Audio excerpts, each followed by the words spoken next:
A blessed good day mga ka-newbie. I'm Noel and welcome to my YouTube channel. In today's video tutorial, I will share to you how to integrate teams or group in one dynamic column. But before we start, if you are new here in my YouTube channel or not yet subscribed, please don't forget to like, subscribe, and hit the bell button icon for updated weekly educational video tutorials. Now, let's start.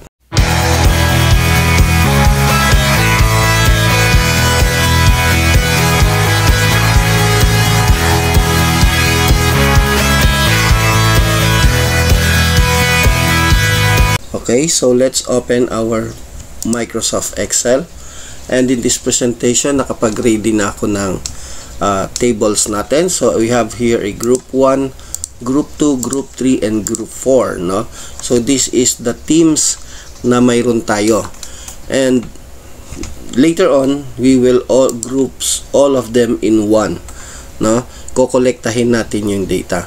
So first, ang gagawin natin, open muna natin ang 1000randomnames.com para makakuha tayo ng mga names na pwede nating ilagay doon. So, kakopy ko lang ito. For example, in group 1, I have 14 names. So, copy ko lang siya and paste ko dito. And sa group 2, let's say mula 21 hanggang 28. And I'm going to paste it. And the group 3, let's say dito naman tayo sa 30 hanggang 45, followed by the group 4, dito naman tayo, so let's say 65 din, 70, yan, then paste ko lang.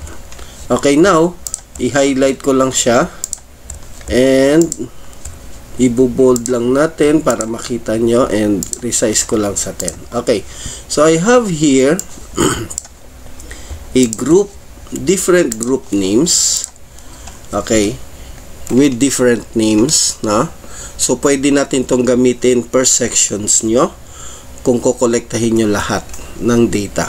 Okay, so usually pag nilalagay natin dito sa isang group natin, ang ginagawa nyo, kinakopy natin ito, copy, then pinipaste natin, then copy natin ulit, then pinipaste natin dito.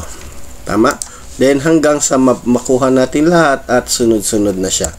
So in today's video tutorial, tuturo ko sa inyo ang pinakamadaling way na hindi na tayo magka-copy and paste to collect all the names in every teams or in every group that we have.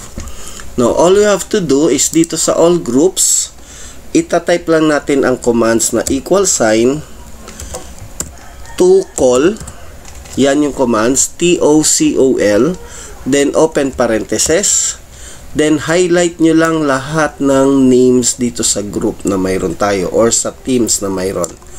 Then after you highlight, press the close parentheses, at yan na po ang ating commands. And if you press enter, ibig sabihin ita-transfer nyo na lahat ng names na mayroon tayo doon sa hinighlight natin at ilalagay niya dito. So bakit mayroong 000? Ang 000, yun yung itong mga blank, no? Yan yung mga blank na yan. Yan yung mga 00 niya. Kaya nagkaroon siya ng 00 dito.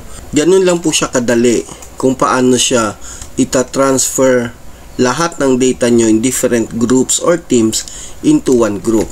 I'll give you another example. So dito tayo sa sheet 2, may naka-ready na akong data. So for example, in senior high school, so mayroon tayong mga learner names dito sa UMS, section ng UMS, section ng STEM, dito sa ICT na section, sa home economics, and sa aquaculture. Okay, so gusto nyo siyang ilagay sa isang list of names, no, para at least alam nyo kung ano yung kumpletong details, kung ilan yung or ano yung mga list ng learners na mayroon kayo sa isang school or sa isang senior high school building. Okay, so pwede nyo gamitin yung equal sign, yung to call, then open parenthesis, then highlight nyo siya, and close parenthesis. Then, pag in-enter natin siya, automatic lahat ng nandito sa per sections natin, lilipat siya dito sa isang column na to. So, ganun lang po siya kadali kung paano nyo siya i-transfer yung bawat group natin or bawat teams natin into one column. No, kaya to call, no, okay, para ma-transfer siya, parang nire-recall or ita-transfer niya yung column in one column siya. Then nilagyan ko lang siya ng border at andiyan na yung mga list of names natin. So ganun lang po siya kadali kung paano gamitin ang commands na to call ng ating Excel. Usually kasi hindi ito nalalaman o hindi alam ito ng karamihan, itong commands na ito. So para mas mapapadali ang inyong mga trabaho, ngayon alam niyo na kung anong gagamitin. To call commands, no? Equal sign, ulitin ko lang, lagay lang natin dito, insert, lagay ko siya ng text box para makita nyo under word art, and ilagay ko lang siya para lumaki. Okay, equal sign, to call, open parenthesis, then highlight lang ito natin, yan. So yung loob ng open and close parenthesis, yun yung hina-highlight natin, yung ano natin, yung data natin. So ayan lang siya. So to call, equal sign to call, then open parenthesis, highlight all the data, and close parenthesis, then automatic press enter, and magkakaroon na kayo or nalipat nyo na lahat ng groups or teams natin na mga pangalan into one column.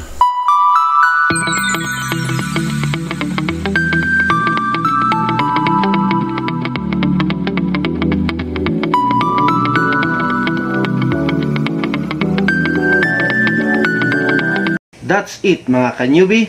Sana meron na naman akong naibahagi sa inyo na bagong kaalaman, at para sa mga susunod na video tutorial, mag-subscribe to this channel and click the bell button icon para sa mga updated video tutorial.